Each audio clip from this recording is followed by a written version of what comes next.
Assalamualaikum warahmatullahi wabarakatuh.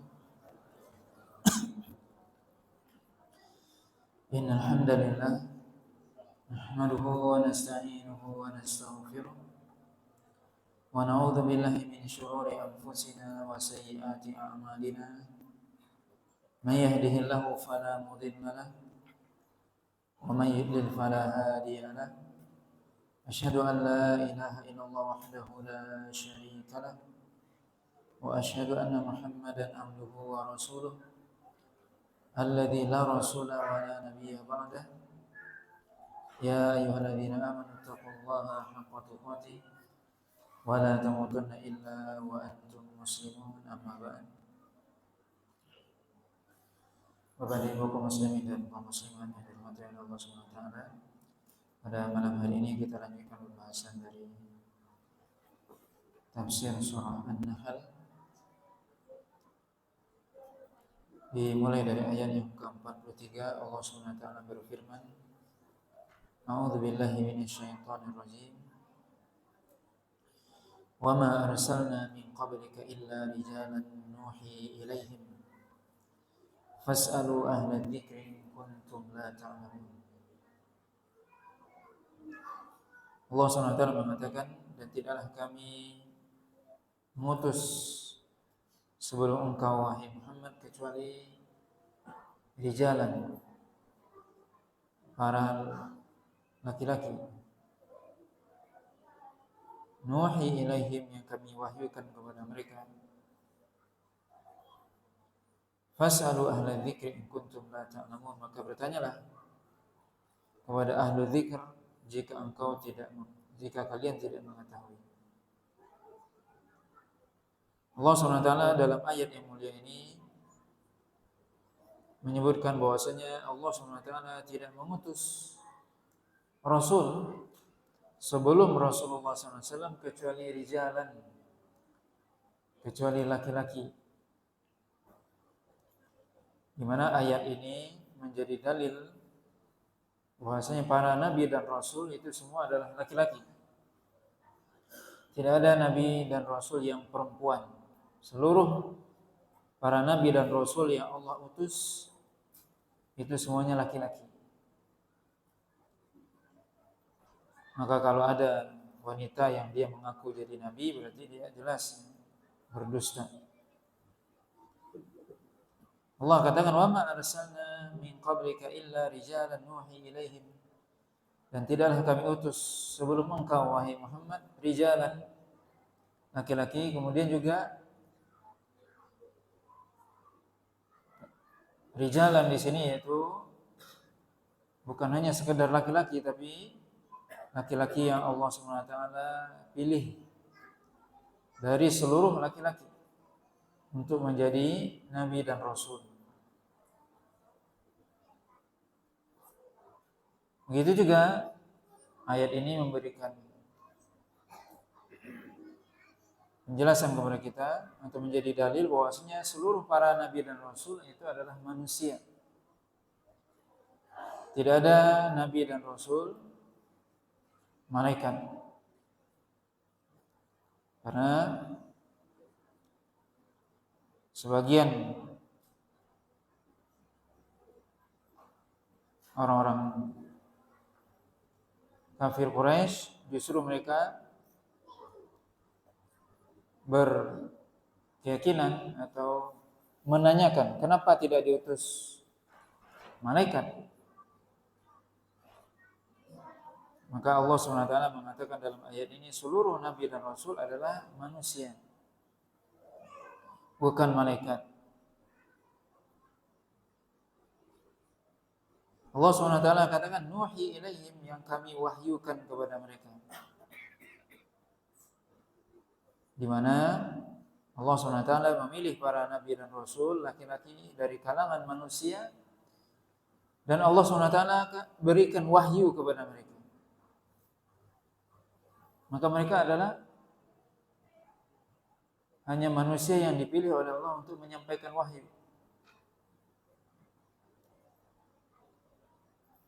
Yang Allah SWT katakan, yang mana orang-orang kafir Quraisy di zaman dahulu mereka mengingkari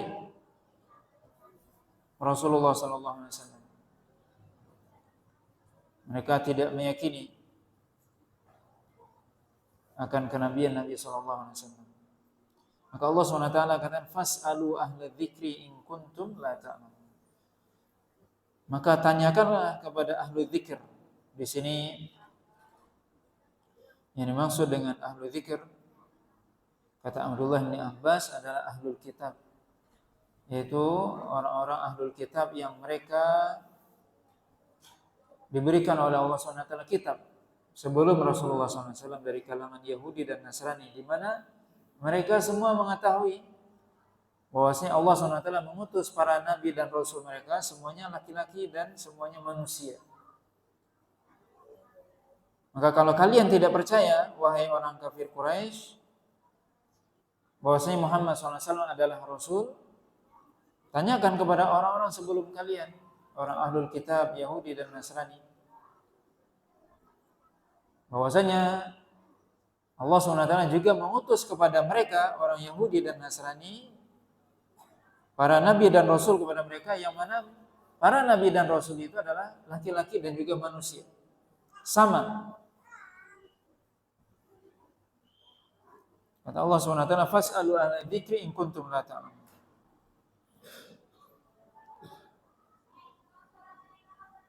Bertanyalah kepada ahlu dzikir, yaitu orang yang memiliki ahlu kitab, jika kalian tidak mengetahui. Maka ayat ini secara khusus maknanya adalah ahlu dzikir. Di sini maksudnya adalah ahlul kitab yang mereka mengetahui bahwasanya Allah SWT mengutus kepada para nabi dan rasul, kepada umat para nabi dan rasul dari kalangan manusia, dari kalangan laki-laki. Allah SWT menyuruh orang-orang kafir Quraisy untuk bertanya kepada umat sebelum mereka, orang-orang Yahudi dan Nasrani. Walaupun secara umum makna ahlu dzikir, sebagian ulama dengan az-zikir di sini adalah Al-Qur'an. Tanyakan kepada orang yang berilmu, yang mengerti jika kalian tidak mengetahui. Tapi secara khusus makna ayat ini adalah yang dimaksud ahli dzikir di sini adalah ahlul kitab, kata Abdullah bin Abbas. Yang mana Allah SWT mengutus mereka, para nabi dan rasul itu dengan apa? Bil bayyinati waz zubur. Bil bayyinat artinya Allah SWT mengutus para nabi dan rasul itu dengan dalil, dengan bukti-bukti yang nyata. Allah SWT mengutus setiap para nabi dan rasul dengan bukti-bukti yang jelas, yang nyata, yang menunjukkan bahwa mereka adalah utusan Allah SWT. Allah SWT memberikan kepada manusia, kepada para nabi dan rasul itu bukti, sehingga manusia beriman.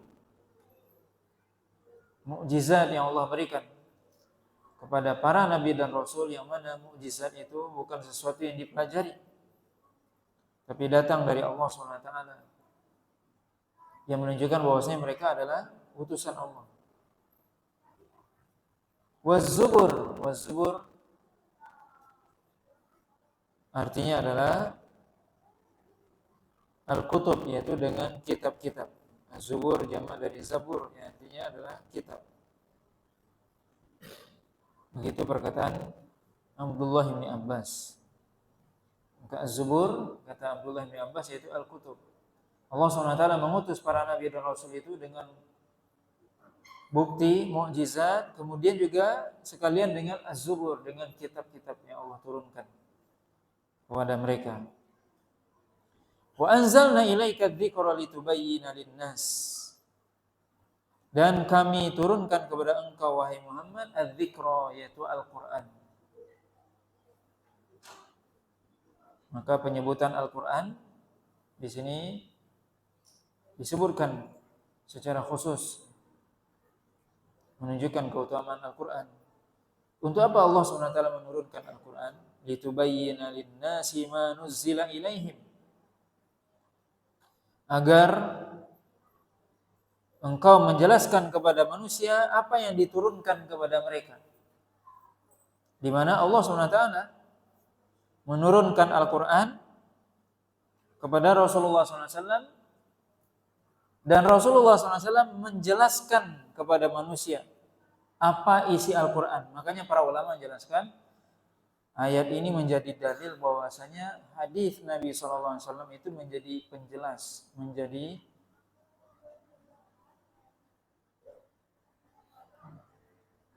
penjelas atau yang mentakhsis yang am atau mentaqi yang mutlak dan seterusnya. Di mana Allah SWT menurunkan Al-Quran, dan tujuan Nabi SAW diutus adalah menjelaskan isi Al-Quran. Allah SWT menurunkan Al-Quran kepada manusia, kemudian Allah mengutus Nabi. Tujuannya Nabi diutus apa? Untuk menjelaskan isi Al-Quran itu sendiri. Maka as-sunnah atau hadis Nabi SAW menjelaskan isi Al-Quran. Banyak dalam Al-Quran yang sifatnya ayat, yang sifatnya umum. Misalnya Allah katakan wa aqimus shalah, dirikanlah salat. Dalam banyak ayat dalam Al-Quran Allah mengatakan wa aqimus shalah, dirikan salat. Bagaimana cara salat, tata cara salat, itu tidak dijelaskan dalam Al-Quran. Yang menjelaskan adalah Rasulullah SAW melalui hadisnya. Perbuatan, perkataan Nabi itu adalah hadis. Maka Nabi mencontohkan bagaimana gerakan sholat, bacaan sholat. Itu adalah hadis. Litubayyina linnas ma nuzzila ilaihim, agar engkau wahai Muhammad menjelaskan kepada manusia apa yang Allah turunkan kepada mereka dari Al-Quran ini. Maka Nabi menjelaskan isi Al-Quran. Maka sunnah atau hadis Nabi SAW menjelaskan apa yang ada dalam Al-Quran. Ayat-ayat yang umum, wa aqimus shalah misalnya. Atau Allah katakan wa atimul hajja wal umrata lillah, sempurnakan haji dan umrah karena Allah. Bagaimana tata cara haji dan umrah tidak ada dalam Al-Quran. Dijelaskan oleh Nabi SAW. Dan masih banyak, dan ya banyak. Di mana ayat-ayat dalam Al-Quran lebih banyak sifatnya umum. Kemudian ayat-ayat yang umum ini butuh penjelasan. Di mana hadis menjelaskan yang umum tersebut. Litubayyina lin-nasi ma nuzzila ilaihim. Makanya ayat ini juga menjadi dalil bahwasanya seorang tidak cukup beriman dengan Al-Quran saja atau berhukum dengan Al-Quran saja. Kalau ada orang mengatakan cukup bagi saya Al-Quran saja, tidak perlu hadis. Ada sebagian orang yang berpendapat seperti itu, maka tentunya itu keliru. Ada orang-orang yang mengingkari hadis Nabi SAW, tidak percaya kepada hadis, cukup Al-Quran saja. Karena dia mengatakan hadis itu perkataan perbuatan Nabi, dan Nabi bisa jadi salah. Ini perkataan yang keliru. Kalau seandainya Anda hanya berpegang dengan Al-Quran saja, maka bagaimana Anda salat, bagaimana Anda melakukan ibadah haji dan umrah, bagaimana jual beli dan sebagainya, tata caranya, apa yang dilarang, yang diharamkan, itu semua dijelaskan dalam hadis Nabi yang lebih banyak.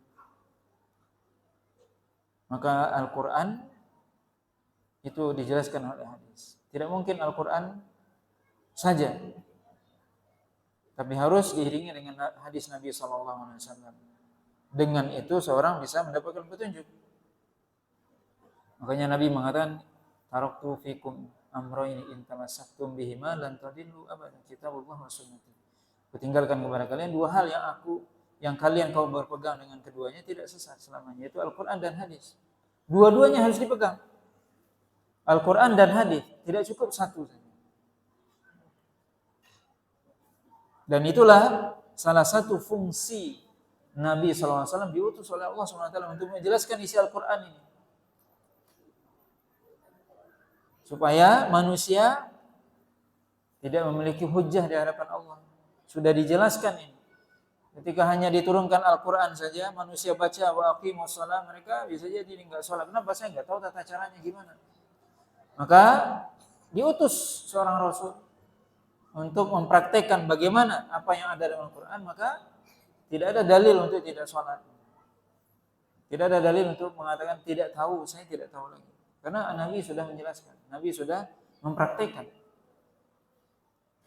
Allah SWT katakan wala'allahum yatafakkarun, agar mereka memikirkan. Di mana Allah SWT mengutus para nabi dan rasul dengan al-bayyinat, dengan bukti, dengan mukjizat, dan juga dengan kitab. Ini semua sudah jelas, ini datang dari Allah SWT. Maka agar mereka berpikir, agar mereka merenungkan, agar mereka melihat, sehingga bisa mereka mendapatkan petunjuk. Kemudian ayat selanjutnya Allah SWT mengatakan afa aminal ladzina makarus sayyi'at ay yakhsifallahu bihimul ardh aw ya'tiyahumul adzabu min haitsu la yash'urun. Apakah orang-orang yang mereka senantiasa melakukan makar, membuat sesuatu yang buruk, apakah mereka merasa aman? Orang-orang yang senantiasa bermaksiat kepada Allah SWT, menentang Allah SWT, tidak beriman kepada Nabi dan Rasul yang Allah utus, tidak beriman kepada kitab yang Allah turunkan, justru mereka membuat makar as-sayyi'at, membuat sesuatu yang buruk, tipu daya yang buruk, dosa dan maksiat. Kata Allah, apakah mereka aman, merasa aman? Ay yakhsifallahu bihimul ardh, bagaimana Allah SWT bisa menenggelamkan mereka ke dalam bumi. Aw ya'tiyahumul adzabu min haitsu la yash'urun, atau datang kepada mereka azab dari sisi yang mereka tidak sangka-sangka, yang mereka tidak duga, yang mereka tidak sadari. Maka ayat ini adalah sebuah peringatan, warning dari Allah SWT kepada orang-orang yang mengingkari para nabi dan rasul, tidak beriman kepada para nabi dan rasul, tidak beriman kepada kitab. Apakah mereka merasa aman saja? Bukankah Allah SWT bisa menenggelamkan mereka dalam perut bumi? Atau Allah timpakan kepada mereka azab dari sisi yang mereka tidak duga, dan juga dari waktu yang mereka tidak duga. Dari sisi mungkin atas, bawah, kanan, kiri mereka, atau di waktu-waktu yang mereka tidak duga,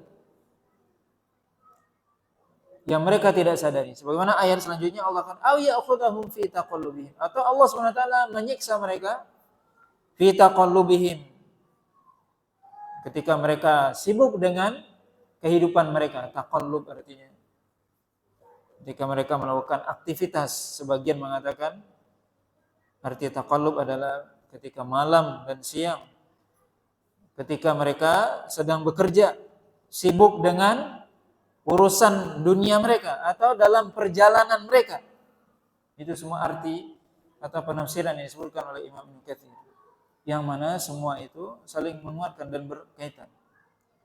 Apakah mereka tidak takut juga Allah SWT akan ambil mereka, Allah akan siksa mereka ketika malam dan siang, atau ketika mereka sedang sibuk dengan urusan dunia mereka, atau ketika mereka dalam keadaan safar? Famahum bimu'jizin, maka mereka tidak akan membuat Allah lelah atau lemah. Artinya itu mudah bagi Allah, tidak sulit bagi Allah SWT untuk mendatangkan azab bagi mereka. Aw ya'khudhahum ala takhawufin fa inna rabbakum lara'ufur rahim, atau Allah SWT akan menyiksa mereka ala takhawuf, yaitu sebagian ulama mengatakan ala tanaqqus, yaitu sedikit demi sedikit, bertahap. Apakah mereka tidak menyadari atau tidak takut bahwasanya Allah SWT akan menyiksa mereka dengan perlahan, atau Allah Subhanahu wa taala akan siksa mereka dengan Allah datangkan kepada mereka rasa takut dan sebagainya. Maka Allah Subhanahu wa taala dalam ayat ini memberikan sebuah peringatan. Apakah mereka orang-orang yang menentang para nabi dan rasul, tidak beriman kepada kitab, itu merasa aman saja? Padahal Allah Subhanahu wa taala memberikan tangguh kepada mereka agar mereka beriman.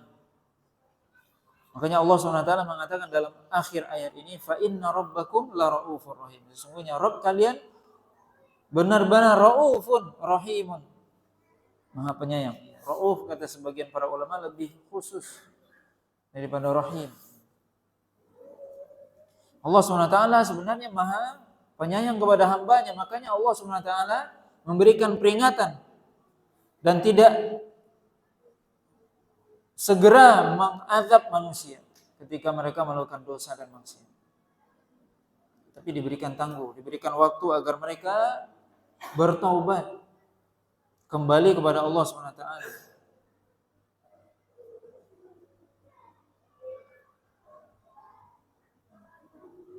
Dalam hadis yang diriwayatkan oleh Imam Bukhari dan Muslim,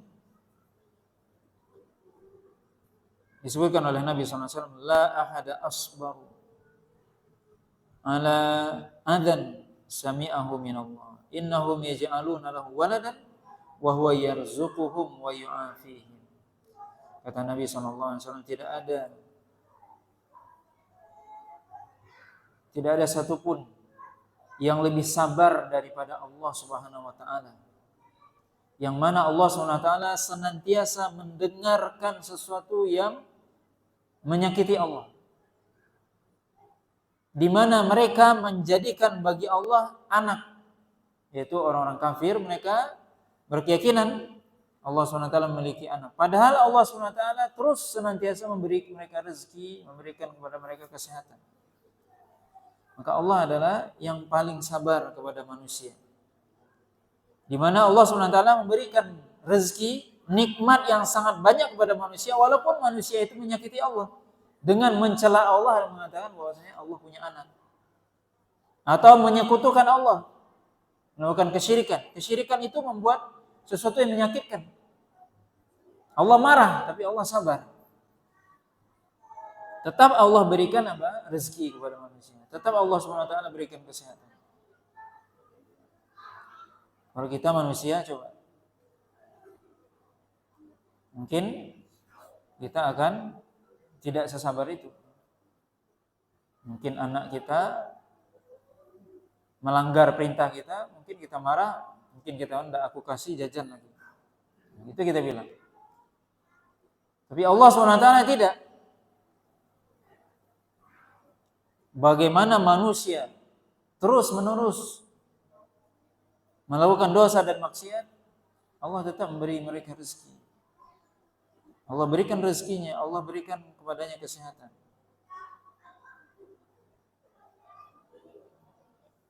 Maka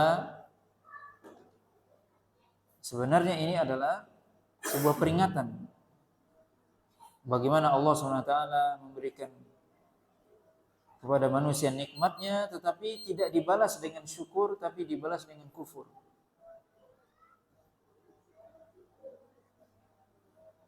Makanya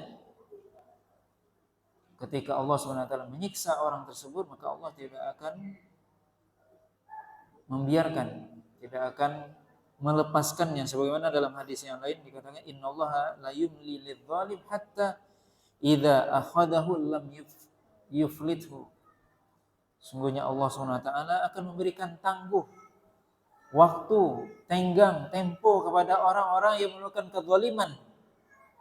Kezaliman kepada dirinya atau kepada orang lain, atau menzalimi Allah SWT dengan perbuatan dosa dan maksiat. Tetapi sampai ketika Allah SWT menyiksa dia, maka Allah tidak akan beri ampun. Allah SWT tidak akan melepaskan dia. Allah akan azab dengan sesiksa-siksanya. Allah SWT katakan, wa kadzalika akhdhu rabbika idza akhadhal qura wa hiya zalimatun inna akhdahu alimun syadid. Dan begitulah Allah SWT ketika Allah SWT menyiksa suatu kaum, suatu kampung, yang mana suatu kampung, penduduk suatu kampung itu melakukan dosa dan maksiat, maka Allah siksa dengan siksaan yang sangat-sangat pedih. Maka ini semua adalah ketika Allah SWT memberikan kepada kita rezeki, memberikan kepada kita kesehatan, tetapi kita balas dengan perbuatan dosa dan maksiat, maka sesungguhnya Allah SWT sedang membiarkan kita untuk ketika Allah SWT siksa, maka disiksa dengan siksa yang sangat pedih. Allah berikan tangguh untuk diazab dengan azab yang pedih.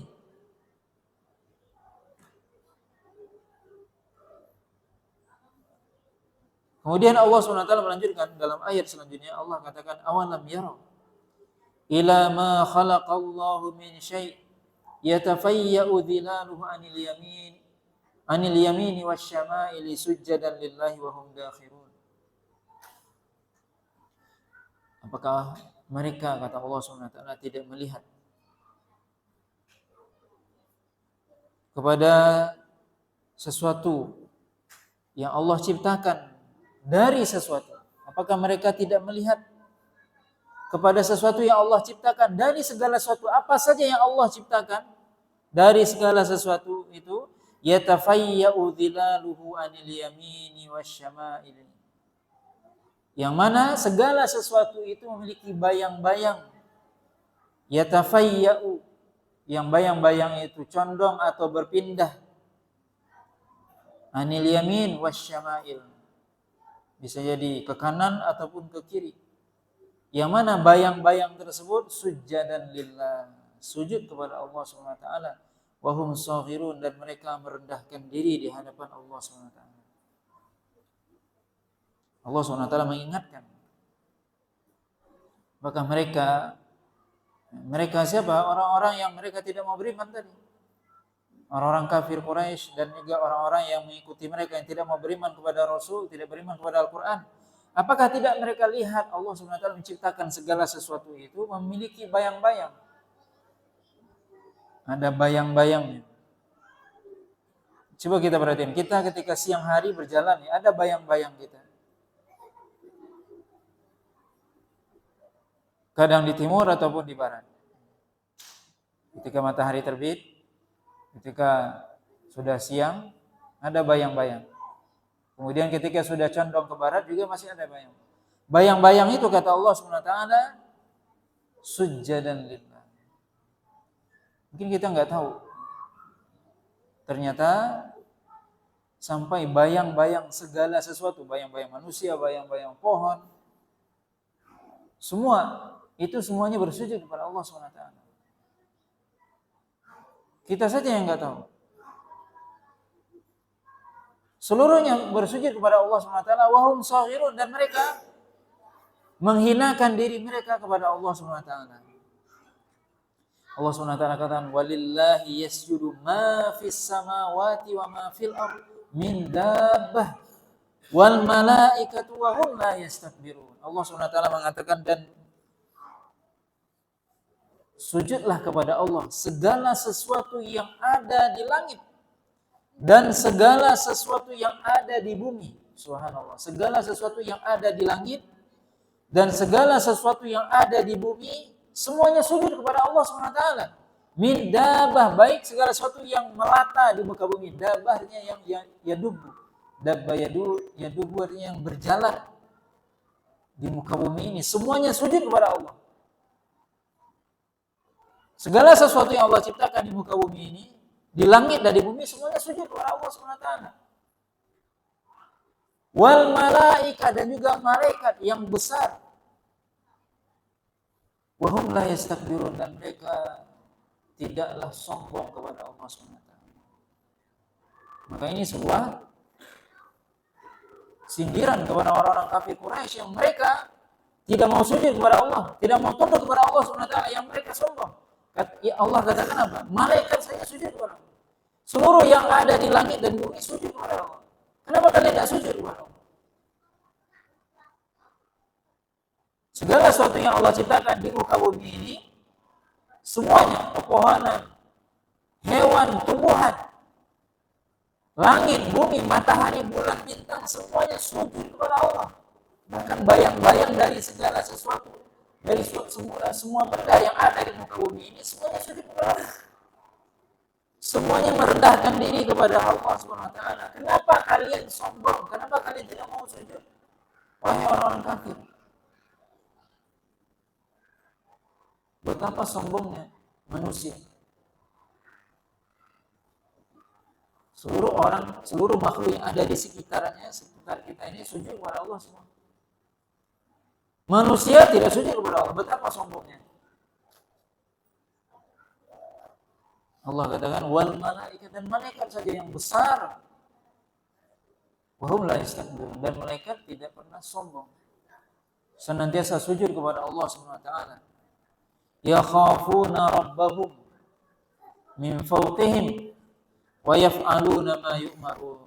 Malaikat di sini Allah sifati yakhafuna rabbahum, dan senantiasa malaikat itu takut kepada Allah SWT min fawqihim, yang mana Allah SWT berada di atas mereka. Maka ayat ini juga menunjukkan bahwasanya Allah SWT di langit. Min fawqihim, di atas mereka. Wa yaf'aluna ma yu'marun, dan senantiasa malaikat itu melakukan apa yang Allah perintahkan. Tidak pernah malaikat itu sombong, tidak pernah membantah apa yang Allah perintahkan.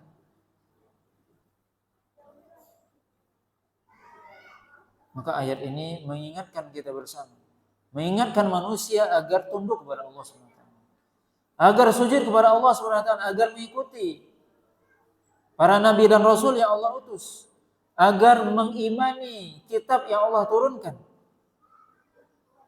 Bagaimana Anda wahai manusia yang sudah diberikan kepada Anda kitab, diturunkan kitab, diutus para nabi dan rasul, tidak juga beriman, tidak juga mau tunduk, tidak juga mau sujud kepada Allah. Padahal seluruh makhluk di muka bumi ini, di alam semesta ini, semuanya sujud kepada Allah.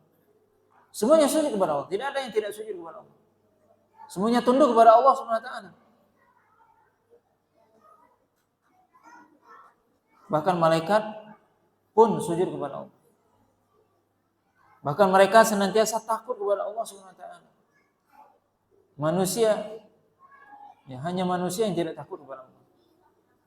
Ya, betapa manusia ini sangat durhaka kepada Allah SWT. Kita bisa lihat bagaimana seluruh makhluk di alam semesta ini semuanya tunduk kepada Allah. Yang enggak mau tunduk itu hanya jin dan manusia. Ini jin dan manusia ini apa? Durhaka,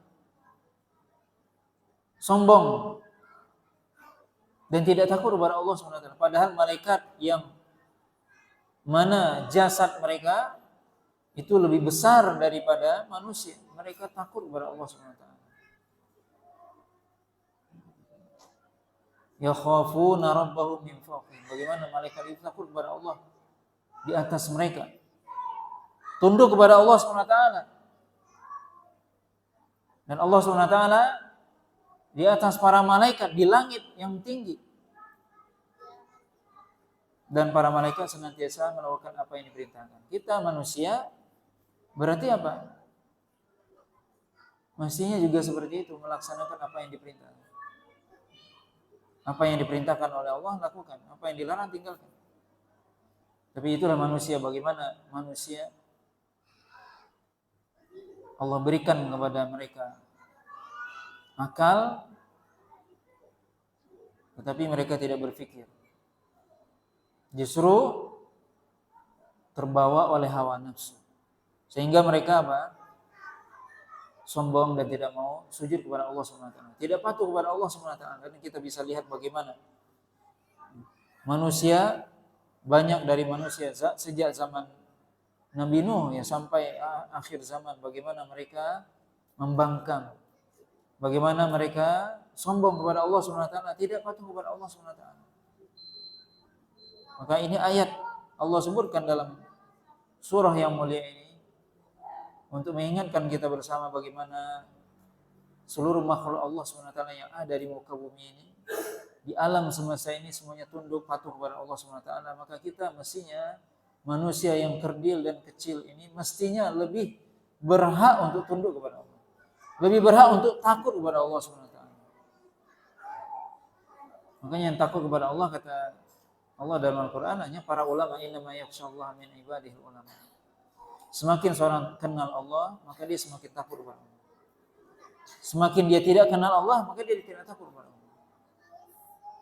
Maka ini Allah SWT dalam ayat ini mengingatkan kita bersama agar kita senantiasa takut kepadanya, agar kita tidak sombong, agar kita senantiasa melaksanakan yang diperintah dan menjauhkan yang dilarang. Wallahu ta'ala alam. Ini beberapa ayat yang bisa kita sampaikan pada malam hari ini, mudah-mudahan bermanfaat. Subhanakallah bihamdika asyhadu an la ilaha illa anta astaghfiruka wa atubu ilaik. Wassallallahu ala nabiyyina Muhammadin wa ala alihi wa sahbihi wasallam. Wassalamualaikum warahmatullahi wabarakatuh.